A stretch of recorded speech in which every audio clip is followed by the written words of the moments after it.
आंगनवाड़ी कार्यकर्ताओं के मानदेय को लेकर दो बड़ी खबरें, एक अच्छी और एक बुरी खबर। नमस्कार आंगनवाड़ी बहनों, स्वागत है आप सभी का हमारी आज की इस बेहद महत्वपूर्ण और खास वीडियो में। आज की इस वीडियो में हम आपको आंगनवाड़ी कार्यकर्ताओं के मानदेय को लेकर दो महत्वपूर्ण खबरें दिखाने वाले हैं, जिसमें एक अच्छी खबर निकल के आ रही तो वहीं पर एक बुरी खबर भी है। साथ में मानदेय वृद्धि की एक महत्वपूर्ण खबर भी आपको दिखाएंगे। इसके अलावा एक और महत्वपूर्ण खबर आपको दिखाएंगे जो देश भर की आंगनवाड़ी बहनों के लिए बेहद महत्वपूर्ण है। तो वीडियो को पूरा ध्यान से अंत तक जरूर देखिएगा। वीडियो को लाइक नहीं किया है तो वीडियो को लाइक कर दीजिए। चैनल को सब्सक्राइब नहीं किया है तो चैनल को सब्सक्राइब भी जरूर करें। मानदेय को लेकर आ रही अच्छी खबर के लिए यह मैसेज देखिए। यह मैसेज बैंक की तरफ से भेजा जाता है। जैसा कि आप सभी को पता है कि अगर आपका मोबाइल नंबर आपके खाते से ऐड है, अटैच है, तो आपके खाते में जो भी ट्रांजैक्शन होंगे, चाहे पैसे आप निकालें या फिर आपके खाते में कोई पैसे भेजे, तो उसका मैसेज बैंक की तरफ से भेजा जाता है। तो उसी प्रकार का यह मैसेज है जो कि मानदेय के संबंध में यहाँ पर देख सकते हैं 13,000 रुपये जो है वो क्रेडिट हुए हैं। कौन सी तारीख को क्रेडिट हुए यहाँ पर देख सकते हैं कि 8/9/2023 यानी कि 8 सितंबर के दिन शाम के 6:55 यानी कि लगभग शाम के 7 बजे ये पैसे आए हुए हैं। यानी कि 8 तारीख को शाम को 13,000 रुपये क्रेडिट हुए हैं बैंक अकाउंट में।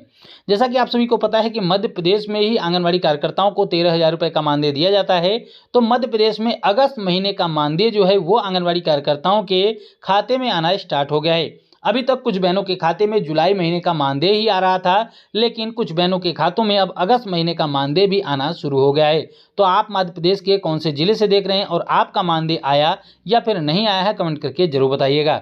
जैसा कि हमने आपको वीडियो के स्टार्टिंग में ही बता दिया था कि आज की इस वीडियो में हम आपको आंगनवाड़ी कार्यकर्ताओं के मानदेय को लेकर दो बड़ी खबरें दिखाने वाले हैं। इन दोनों खबरों में से एक अच्छी खबर होगी तो एक बुरी खबर भी होगी। तो अच्छी खबर आपने देख ली, इसके साथ एक बुरी खबर भी निकल के आ रही है। यहाँ पर देख सकते हैं हेमलता बहन है इटावा से, उन्होंने PFMS पोर्टल पर मानदेय के स्टेटस का स्क्रीनशॉट हमारे पास भेजा है।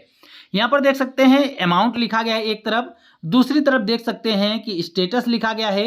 इसके बाद क्रेडिट डेट और ट्रांजैक्शन डेट, बैंक में ट्रांजैक्शन का डेट लिखा गया है।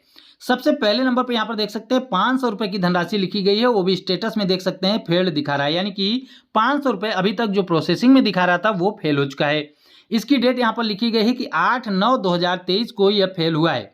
इसके बाद एक और धनराशि है 1500 रुपये की, वो भी आगे देख सकते हैं फेल बता रहा है। यह भी जो फेल हुआ है वो भी 8 तारीख को ही हुआ है। इसके अलावा 1,000 रुपये की धनराशि और है जिसका स्टेटस फेल दिखा रहा है।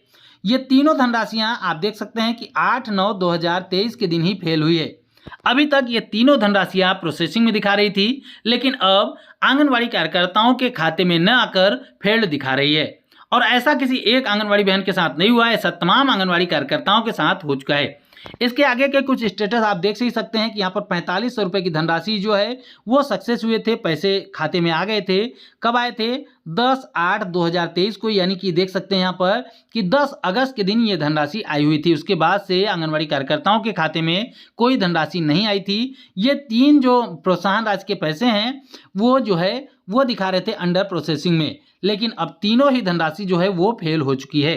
अब इस धनराशि के फेल होने का कारण क्या था वो इस स्क्रीनशॉट में देख सकते हैं। यहाँ पर देख सकते हैं सबसे ऊपर लिखा गया है पर्पज, यानी कि किस पर्पज में यह धनराशि भेजी जा रही। तो यहाँ पर लिखा गया अतिरिक्त मानदेय और PLI के पैसे थे। इसके बाद यहाँ पर देख सकते हैं फेलियर रीजन क्या है। फेलियर का रीजन यहाँ पर देख सकते हैं लिखा गया है कि DBFL। यहाँ पर देख सकते हैं साफ साफ लिखा गया है कि DBFL, यानी कि कोई भी स्पष्ट रीजन नहीं बताया गया है। फेलियर रीजन के नीचे लिखा गया है DBFL। तो आखिर इस DBFL का मतलब क्या होता है? यहाँ पर देख सकते हैं अमाउंट भी लिखा गया है, 1500 रुपये धनराशि थी जो कि भेजे जाने थे और वह अब फेल दिखा रहा है। फेलियर का रीजन DBFL दिखा रहा है। यहाँ पर देख सकते हैं पेमेंट फेल DBFL, इस तरीके से दिखा रहा है। तो DBFL का मतलब यहाँ पर समझ लीजिए, यहाँ पर साफ साफ लिखा गया है कि डेबिट बेनिफिट फेलियर, यानी कि जो पैसे भेजे जाने थे उसका जो फेलियर है इसको DBFL बताया जा रहा है। यानी कि कोई भी स्पष्ट रीजन नहीं बताया गया है कि आखिर किस वजह से यह धनराशि बैंक में आने से फेल हुई है। अब इसमें क्या प्रोसेसिंग होगा, क्या फिर से ये पैसे आएंगे या फिर नहीं आएंगे, इसके लिए क्या प्रोसेस होगा, ये तो विभाग के अधिकारीगण ही बता पाएंगे। तो हम विभाग के अधिकारियों से विनम्र निवेदन करेंगे कि इसके विषय में अगर कोई भी सेविका सहायिका आपसे जानकारी लेने के लिए पहुंचे तो उसको स्पष्ट कारण जरूर बताएं कि आखिर किस वजह से ये पैसे फेल हुए हैं और ये पैसे कब फिर से आंगनबाड़ी कार्यकर्ताओं के खाते में आएंगे। तो अगर आप भी उत्तर प्रदेश से हमारी इस वीडियो को देख रहे हैं तो आप लोग भी कमेंट करके जरूर बताएं क्या आपके साथ भी ऐसा हुआ है। अगर हुआ हो तो हाँ लिखिएगा, नहीं हुआ हो तो नहीं लिखिएगा। जैसा कि हमने वीडियो के स्टार्टिंग में ही आपको बताया था कि आज की इस वीडियो में हम आपको मानदेय वृद्धि की भी खबर दिखाएंगे, इसके साथ में एक ऐसी महत्वपूर्ण खबर दिखाएंगे जिसे पूरे देश की आंगनबाड़ी बहनों को जरूर देखना चाहिए। तो पूरे देश की आंगनबाड़ी बहनों के लिए आ रही इंपॉर्टेंट खबर को दिखाएंगे, मगर उससे पहले मानदेय वृद्धि की एक महत्वपूर्ण खबर को देख लीजिए। यह ट्वीट देखिए, यह ट्वीट किया गया है ऑफिस ऑफ शिवराज यानी कि मध्य प्रदेश के मुख्यमंत्री शिवराज सिंह चौहान जी के द्वारा यह ट्वीट किया गया, जिसमें लिखा गया है कि कैबिनेट बैठक में प्रधानमंत्री पोषण शक्ति निर्माण योजना के तहत कार्य करने वाले रसोइयों के मानदेय को 2,000 रुपये से बढ़ाकर 4,000 रुपये प्रति माह किया गया। इसके लिए मंत्रिपरिषद की बैठक में 714 करोड़ को स्वीकृति प्रदान की गई है। यहाँ पर एक तस्वीर भी दिखाई गई है, मंत्रिपरिषद के बैठक की यह तस्वीर है। कैबिनेट में यह महत्वपूर्ण निर्णय लिया गया है कि मध्य प्रदेश में रसोइयों के मानदेय को बढ़ा दिया गया है। पहले उनको 2,000 रुपये का मानदेय दिया जा रहा था, अब उनको 4,000 रुपये का मानदेय दिया जाएगा। यानी कि मध्य प्रदेश में आप देख सकते हैं कि आशा कार्यकर्ताओं का मानदेय बढ़ गया, आंगनबाड़ी कार्यकर्ताओं का मानदेय बढ़ गया, रसोइया बहनों का मानदेय बढ़ गया, अतिथि शिक्षकों का मानदेय बढ़ गया। यानी कि तमाम मानदेय कर्मचारियों के मानदेय में मुख्यमंत्री शिवराज सिंह चौहान ने अभी हाल फिलहाल में वृद्धि की है। पूरे देश की आंगनबाड़ी कार्यकर्ताओं के लिए आ रही बड़ी खबर को देखिए, महत्वपूर्ण खबर को देखिए कि बदायूं से यह खबर प्रकाशित की गई है कि दिल्ली चलने की तैयारी में जुटे आंगनबाड़ी कार्यकर्ता। तो आप लोग सोचेंगे कि यह तो खबर उत्तर प्रदेश के बदायूं की है, तो फिर पूरे देश की आंगनबाड़ी बहनों के लिए महत्वपूर्ण कैसे हो गई? महत्वपूर्ण ऐसे हो गई कि दिल्ली चलने की तैयारी है। कल के दिन हमने आपको एक खबर दिखाई थी जहां पर उत्तराखंड से आंगनबाड़ी कार्यकर्ताएं जो थी वो पटना के लिए रवाना हो रही थी, यानी कि पटना में बैठक करने के लिए उत्तराखंड की आंगनबाड़ी कार्यकर्ताएं आ रही थी बिहार। और अब यह खबर आ रही कि दिल्ली चलने की तैयारी में जुटे आंगनबाड़ी कार्यकर्ताएं, यानी कि अब उत्तर प्रदेश की आंगनबाड़ी कार्यकर्ताएं दिल्ली चलने की तैयारी में हैं। आगे बताया गया है कि अखिल भारतीय आंगनबाड़ी कर्मचारी महासभा की मासिक बैठक जो है वो मालवीय आवास पर हुई। जिला अध्यक्ष राजेश कुमार सक्सेना ने कहा कि लोकसभा चुनाव नजदीक है, ऐसे में राष्ट्रीय नेतृत्व के अनुसार मानदेय में बढ़ोतरी की मांग उठाने के लिए सभी आंगनबाड़ी कार्यकर्ताएं जो हैं वो दिल्ली चलने के लिए तैयार हैं।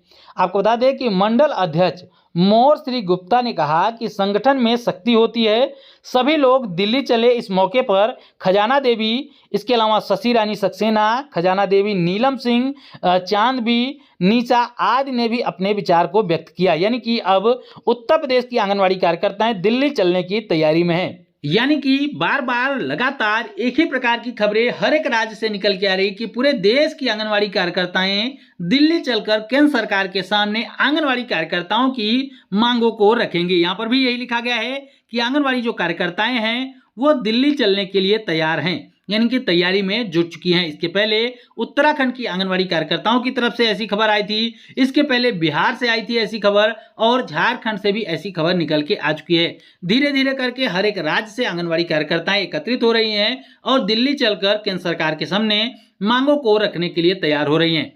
कल की वीडियो में हमने आपसे सवाल किया था कि आखिर कौन कौन सी मांगों को आंगनबाड़ी कार्यकर्ताओं को केंद्र सरकार के सामने रखना चाहिए, तो उनमें से ज्यादातर आंगनबाड़ी बहनों ने यही कमेंट किया हुआ था कि आंगनबाड़ी कार्यकर्ताओं को सरकारी कर्मचारी घोषित किया जाए। जैसा कि आप सभी को पता है कि केवल केंद्र सरकार आंगनबाड़ी कार्यकर्ताओं को सरकारी कर्मचारी का दर्जा दे सकती है। तो उसी के क्रम में आंगनबाड़ी कार्यकर्ताओं की पहली और प्रमुख मांग यही है कि आंगनबाड़ी कार्यकर्ताओं को सरकारी कर्मचारी घोषित किया जाए और उनको वेतन दिया जाए। इसके अलावा जो ज्यादा मांग रखी गई थी, अगर आंगनबाड़ी कार्यकर्ताओं को सरकारी कर्मचारी का दर्जा नहीं दिया जाता तो कम से कम उनको 20 से 22,000 रुपए तक का मानदेय दिया जाए। कुछ बहनों ने तो 26,000 मानदेय की भी मांग रख ली है। इसके अलावा पेंशन और ग्रेच्युटी की भी मांग रखी गई है। यानी कि जो प्रमुख मांगे हैं वो इस प्रकार से हो सकती हैं कि आंगनबाड़ी कार्यकर्ताओं को सरकारी कर्मचारी का दर्जा दिया जाए, और जब तक आंगनबाड़ी कार्यकर्ताओं को सरकारी कर्मचारी का दर्जा नहीं दिया जाता है तब तक उनको कम से कम 20 से 22,000 रुपए का मानदेय दिया जाए।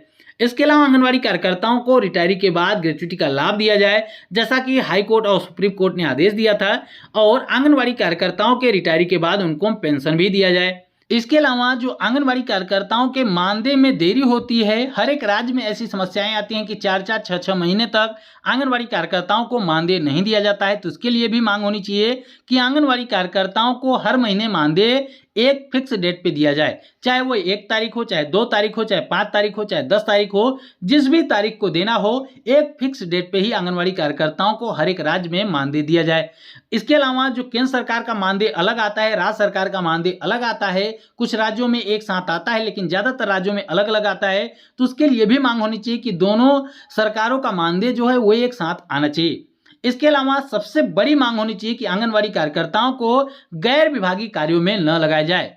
जब इस प्रकार की मांगे एक साथ पूरे देश की आंगनवाड़ी कार्यकर्ताओं के साथ रखी जाएंगी तो निश्चित ही रूप से इसका बड़ा इम्पैक्ट पड़ेगा सरकार के ऊपर, और आने वाले समय में लोकसभा का चुनाव है, दबाव होगा सरकार के ऊपर आंगनवाड़ी कार्यकर्ताओं की मांगों को मानने के लिए।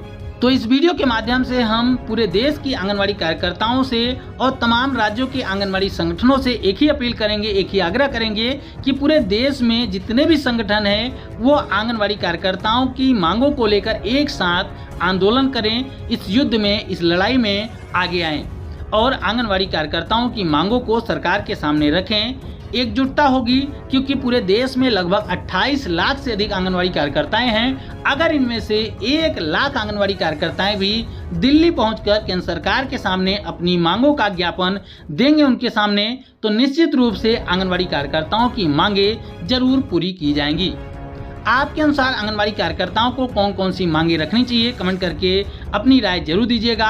अगर हमारे द्वारा दिया गया सुझाव आपको पसंद आया हो तो वीडियो को लाइक करके अपनी सहमति जरूर दें, और इस वीडियो को ज़्यादा से ज़्यादा शेयर करके तमाम राज्यों की आंगनवाड़ी संगठनों और हमारी आंगनवाड़ी बहनों तक जरूर पहुँचाएँ, ताकि आंगनवाड़ी कार्यकर्ताएँ इस मुहिम में जुड़ सके और अपनी इस लड़ाई को सफल बना सकें। वीडियो को अभी तक लाइक नहीं किया है तो वीडियो को प्लीज लाइक जरूर कर दें, शेयर कर दें बहनों के साथ, और आगे भी आंगनवाड़ी से जुड़ी हुई महत्वपूर्ण खबरों को पाने के लिए चैनल को जरूर सब्सक्राइब करें। फिर मिलेंगे अपनी नई वीडियो में कुछ और महत्वपूर्ण खबरों के साथ, तब तक के लिए नमस्कार, जय हिंद।